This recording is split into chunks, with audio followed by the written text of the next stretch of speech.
The morning air carried a bite, and the rain didn't fall so much as hang in the air like something unspoken. The old church steps glistened, moss creeping into cracks like time itself was trying to break the place apart. I stood there, clutching a small bouquet of lilies, his favorite. Not because they were elegant, but because they didn't make a fuss. That was Dad. Clayton was already at the top of the steps, standing there like a guard dog in a rented suit. His jaw was set, hands folded in front like a bouncer at some velvet-roped nightclub.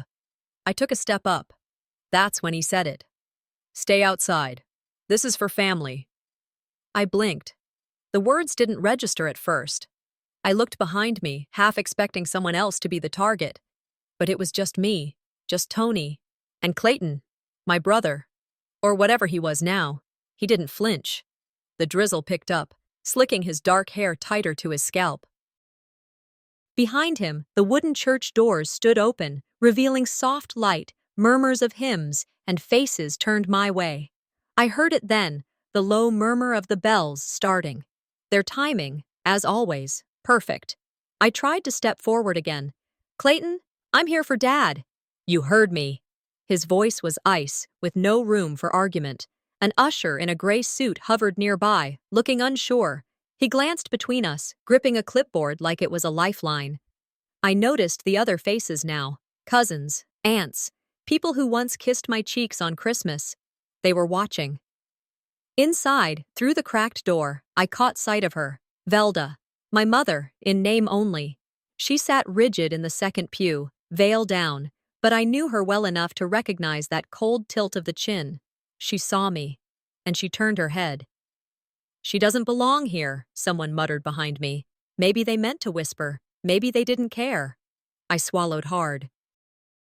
Not because I was about to cry, God no, but because I wouldn't give them the satisfaction.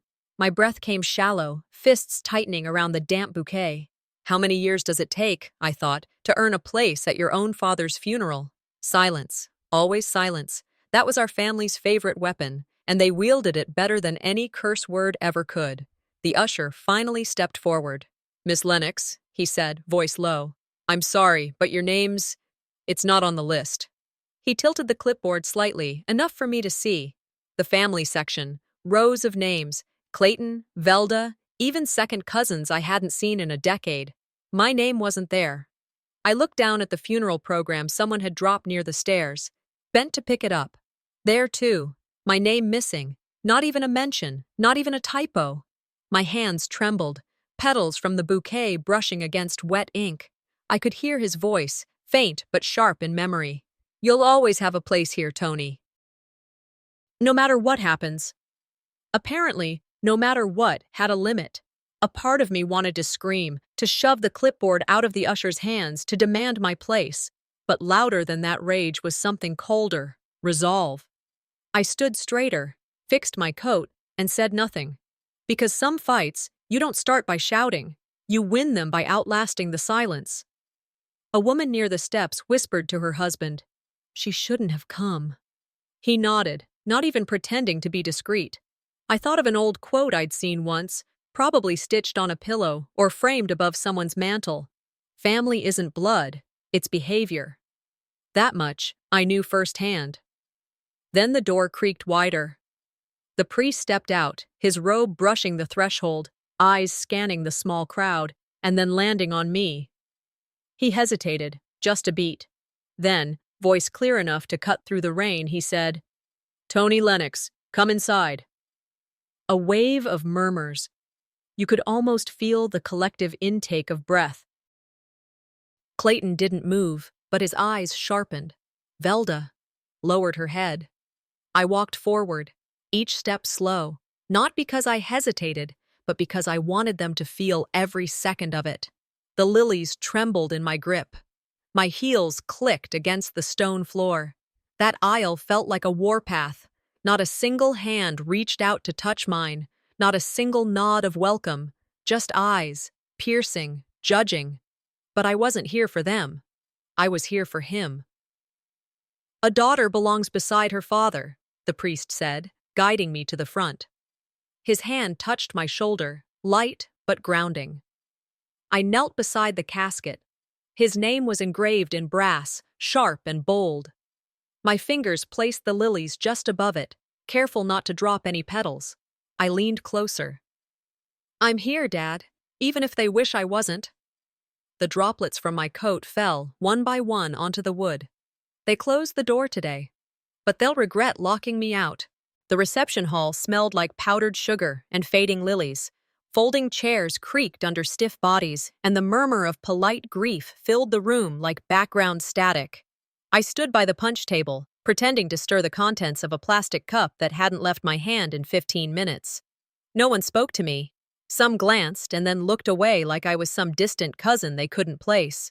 I watched them line up to hug Velda. Her face was frozen in an expression halfway between sorrow and smug composure. She gripped their hands with just enough effort to seem sincere, and Clayton, always the golden son, stood at her side like a well-polished monument. They took condolences like royalties accepting tribute. A little girl, no more than 6, tugged at her mom's sleeve and whispered, "Who's that lady?" Her mother leaned down and shushed her sharply, eyes darting toward me. That did more damage than if she'd shouted. I wasn't invisible. I was being actively erased. I was standing in the room, yet not written into the story. I sat down on the edge of a metal chair near the window. On the seat beside me was a leftover funeral program, thick paper, fancy font, gold-embossed borders. I picked it up and flipped through. Pages of Dad's life, tributes from coworkers, golf buddies, church friends, a list of survivors, his loving wife Velda, his devoted son Clayton, and a dozen other names that had no claim stronger than mine. My name wasn't there. Even the photo section had been scrubbed. No birthday cake shots with me wearing crooked crowns. No family vacation snaps with my arm around his waist. Instead, there were smiling images of Clayton's kids, his wife in coordinated outfits, Velda smiling through time. I bit my lip hard, holding the paper tighter than I meant to. My thumb brushed a corner and it tore slightly.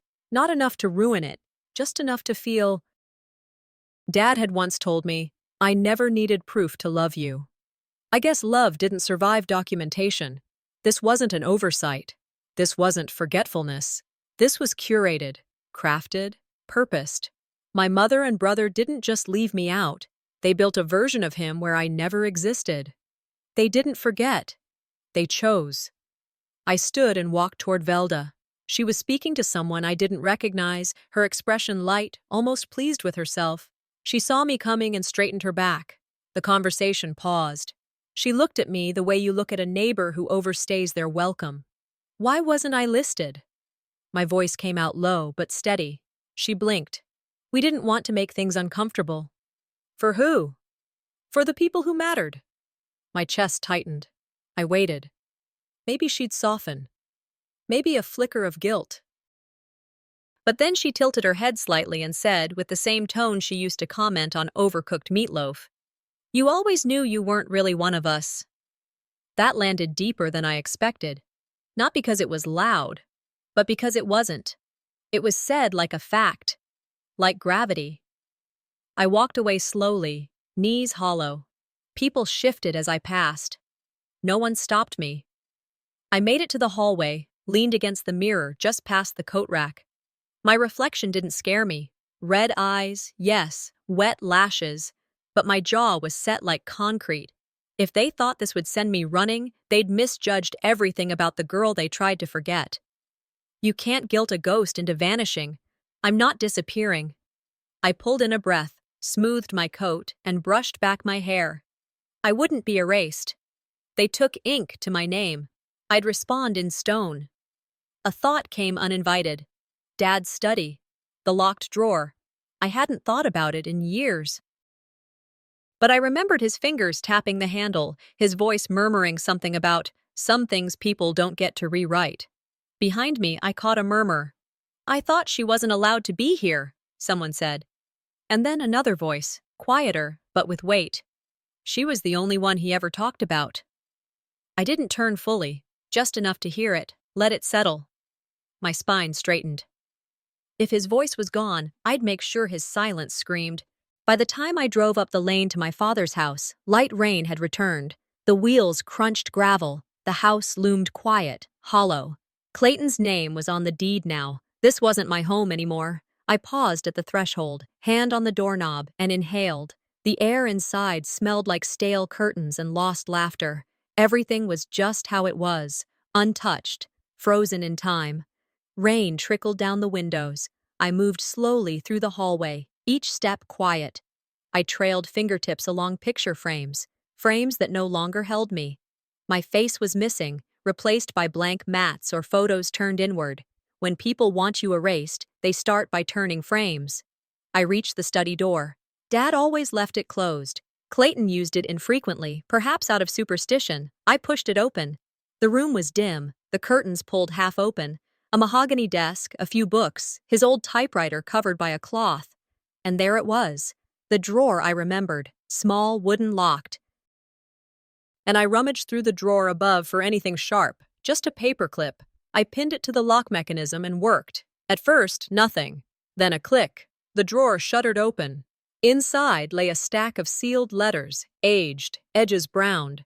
His handwriting on the flaps. One envelope bore the words, "For Toni, if she ever comes back." My breath stalled. My hand hovered over the letters, but I couldn't open them yet. A lump sat in my throat. I had built walls around my grief. This might shatter them. I let my mind travel back. 3 years ago, a rainy night. I had snuck in, knew he was still alive. I sat by his bedside while Velda slept, while Clayton visited only in daylight. We spoke in whispers. He told me stories that didn't match what the family narrative claimed. He told me, "The truth has bookmarks." I held his hand. No one else noticed. Now those words made sense. This drawer, these letters, they were his bookmarks. I opened the top envelope. His penmanship trembled. He broke down his regrets. He admitted fears, letting Velda steer decisions, staying silent in bitterness. He acknowledged my pain and said, "I kept silent to keep peace, but silence made a coward out of me." The last line. "If you read this, I hope you remember my laugh, not my absence." Tears dripped silently. I pressed the letter to my chest. I could feel his heartbeat in the paper. I looked down at the drawer. Under the letters was a small wooden box, more delicate than the rest of the desk. It sat locked. No key in sight, no clue in the room. Something inside rattled faintly. I extracted the box carefully. It felt oddly light, hollow in a way that made my skin prickle. I whispered to the silence, "Whatever's inside, they didn't want me to find." The smell of beef stew and wax candles hit me as I stepped into the dining room. Same room I used to sneak into as a kid, just to steal a roll or a peppermint from the drawer by the sideboard. But tonight, it felt like walking into someone else's family. The long table was dressed in linen, a row of votive candles flickering between framed photos and folded name cards. One for Velda, one for Clayton. Even the grandkids had theirs, not mine, not even a chair. Clayton stood at the head of the table, raising his glass. "To Dad," he said. "To the man who built this family, gave us strength, and loved us with everything he had." Eyes turned toward him, then drifted over me like I was an empty coat rack. Velda gave a faint smile and nodded, but she never looked my way. I stood behind them near the hallway, hands folded, like a guest waiting to be dismissed. My father used to sit at the end of this very table. My seat used to be next to his. Now, it was as if I'd never touched it. Later, as folks began to clear their plates and migrate to coffee or scotch, I quietly moved to help in the kitchen. Velda was rinsing glasses in lukewarm water, humming something tuneless. I handed her a towel. "You don't have to," she said. "I know," I replied. We stood in silence, dishes between us. Then she turned, barely above a whisper. "Toni, please, don't make trouble tonight. Let things settle." I knew that tone, meant to sound kind. A warning wrapped in politeness. Don't embarrass us. Don't make this about you. I looked at her for a moment too long. They always use peace as a weapon, I thought. I didn't answer. I just set the towel down and walked back out. The clatter of a dropped fork behind me was the only thing that dared make noise. By the sideboard, I saw something I hadn't noticed earlier. Dad's leather-bound journal, left open. The entry on the left page said, "She came by in rain at 2 a.m. No name." Just that, I knew who it meant. My hands trembled as I flipped through. Page after page listed visits, meals shared, conversations logged like grocery lists. Clayton's name appeared again and again. The housekeeper, too, but never mine. He'd kept track of them all. But the night I saw him, the night we talked for hours, when he held my hand and said he didn't want to die a stranger to his daughter, it wasn't there. I wasn't there. Erased. My name had been scrubbed from stories even he wrote with his own hand. I thought about how he squeezed my fingers that night, whispered, "You know more than they think." He gave me a Bible. "The truth has bookmarks," he said. I felt something surge, grief, yes, but also something sharper, anger dressed in clarity. I walked back to the study, sat down at the desk. I reread every letter I'd found, compared dates, notes, journal pages. Some of the things he wrote didn't line up with what I'd been told, places we'd gone. Gifts he gave. The story they sold didn't fit the man who wrote these pages. I started pulling notes, folded them into my coat pocket. Not to keep, to prepare. No more begging. No more asking to be remembered. I will not be the secret you discard. As I stepped out of the study, I heard Clayton behind me. "Why don't you just walk away, Toni? It's easier for everyone." I stopped, hand on the door frame. A mirror caught my reflection. Tired, yes, but not broken. "That's exactly what I won't do," I said, not turning around. The house always felt too quiet in the morning, but that morning it was something else. The kind of silence that doesn't come from peace, but from everyone knowing too much and saying too little. Sunlight cut through the cracked blinds, slicing across the counter like a line I wasn't supposed to cross. I poured coffee into a chipped mug. Black, no cream. The scent of yesterday's food still hung in the air. Grief and old potatoes.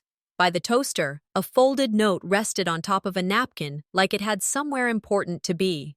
Clayton's handwriting. "Meeting with the attorney today. No need to come.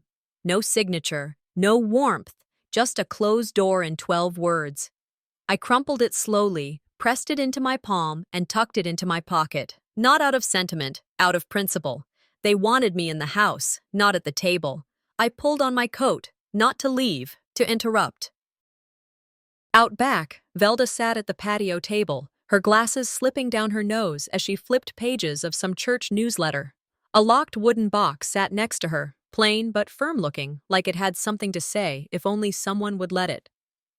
"You hiding something?" I asked. She looked up, calm as a lake before a storm. "Not everything belongs to everyone. I have the right to know what he left behind for me." Her lips tightened. "You want to ruin what little peace we have left?" "I want the truth." "You want control," she snapped. I leaned in. "If you try to erase me again, I'll make sure you're the one who disappears." Her face didn't flinch, but her hand moved instinctively to the box. "He was confused near the end," she said. "He didn't know what he wanted, what he said, what he wrote. That wasn't him." "He knew enough to keep it locked away from you," I replied. We stared at each other, the kind of stare that carries every word neither one of you dares to say out loud. And I stepped forward, grabbed the box. She didn't stop me, just watched like someone who's used to winning, but couldn't quite figure out why the other person was still standing. "You open that," she said, "and you'll regret it."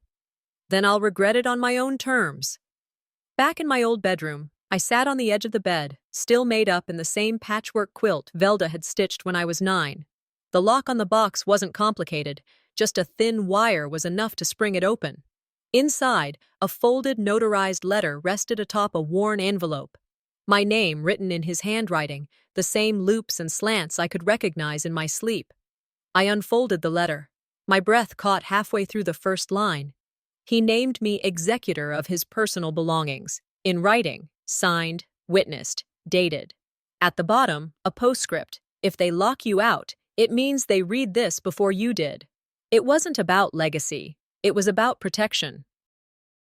He tried to protect me in the only way he could, on paper. And they buried it behind locked drawers and silent glances. I pressed the letter to my chest. My rage didn't leave, but it shifted, became something focused, steady. From outside, a car door slammed. I moved to the window. Clayton had come back earlier than planned.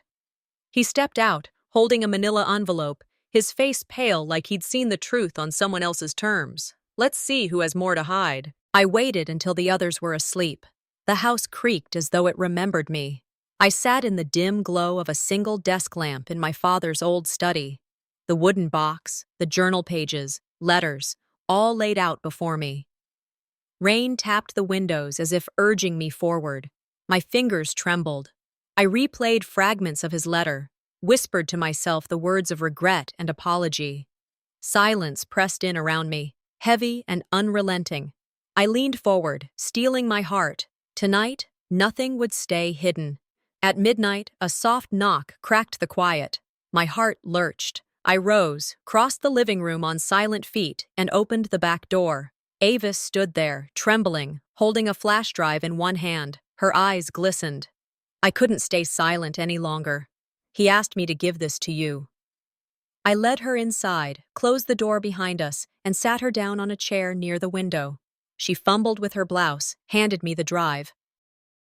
Her voice shook. I recorded conversations between Clayton and Velda, plans to erase you, discussions they thought no one would hear.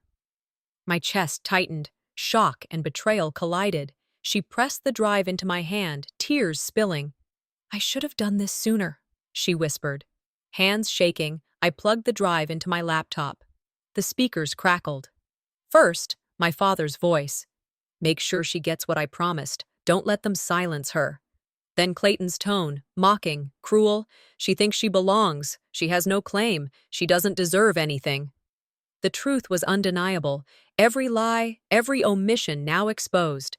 The audio hammered through the quiet, shattering any illusion of safety. Polly barked, a sharp bark breaking the tension. I closed my eyes, letting both voices echo in the room. I leaned back. The weight of all I held made it hard to breathe. The letter, the recordings, they formed a fortress around my claim. My mind raced. Should I leak this to the press or confront them in front of everyone? I recalled something Dad once said, truth doesn't need amplification to be heard. Those words felt like a guidepost. I would confront them. At the memorial. Not with accusations, but with proof. My resolve hardened. No vengeance, only restoration. As I rose, the lights flickered and died. Darkness flooded the room. I froze. In the faint glow of my phone, a new email notification glowed. Check your inheritance documents. My pulse slammed. I never sent that email. Not me. The sender field was blank. A message from someone who already knows too much, watching too closely. I swallowed hard. Secrets had been broke. But now the hunt was on. I sat in the living room as relatives drifted in for the family meeting. Conversations in low voices paused whenever I entered. Clayton came in with Zara beside him, their faces composed as if rehearsed. Velda sat rigid in an armchair, her gaze avoiding mine. Guests shifted glances, murmurs rippled, but no one approached me. I remembered childhood dinners here, laughter echoing off walls. Tonight, the table was set for war. I told myself, they called themselves family. Tonight, I'll expose the lie. When the room quieted, I stood and played the audio recording for everyone. My father's voice filled the room. She was the only one I trusted in my final days. Hospital logs, visitation records, falsified entries by Clayton, all proved I was his caregiver, even when they claimed otherwise. Gasps echoed. Clayton's cheeks flushed. I spoke into the silence. The one you called irrelevant was the one who held his hand while none of you showed up. The pause was thunderous. Vindication and sorrow tangled in my throat. They could no longer dismiss me. Zara rose, voice trembling. I never believed in hiding it forever.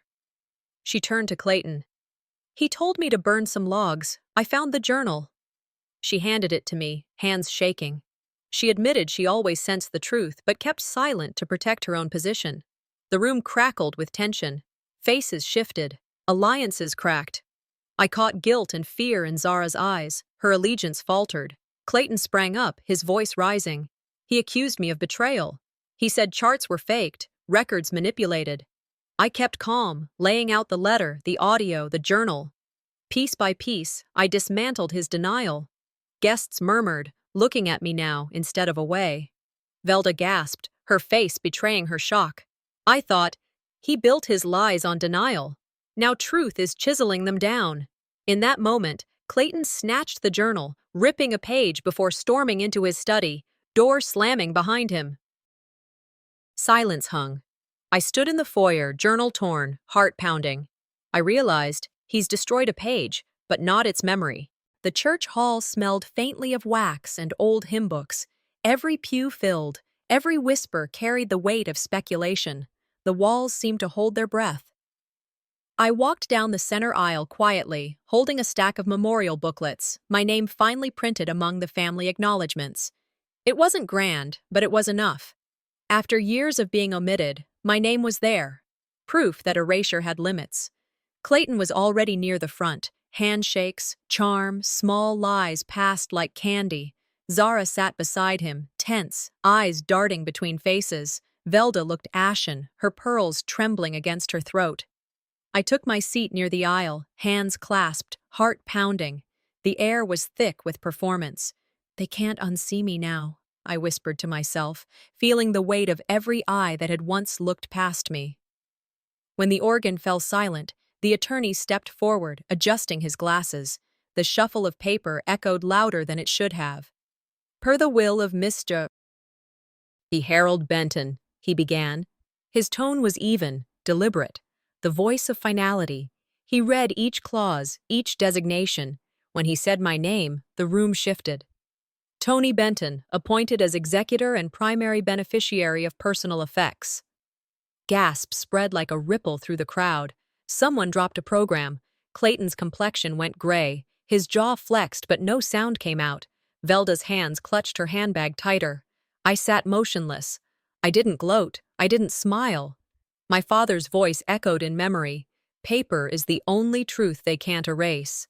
It was over before Clayton realized what had happened. I wasn't an afterthought. I was the legal heir, by law and by will. Every attempt to lock me out had been undone with one signed page. For the first time, I felt the balance tilt, not from luck, but from truth finally given air.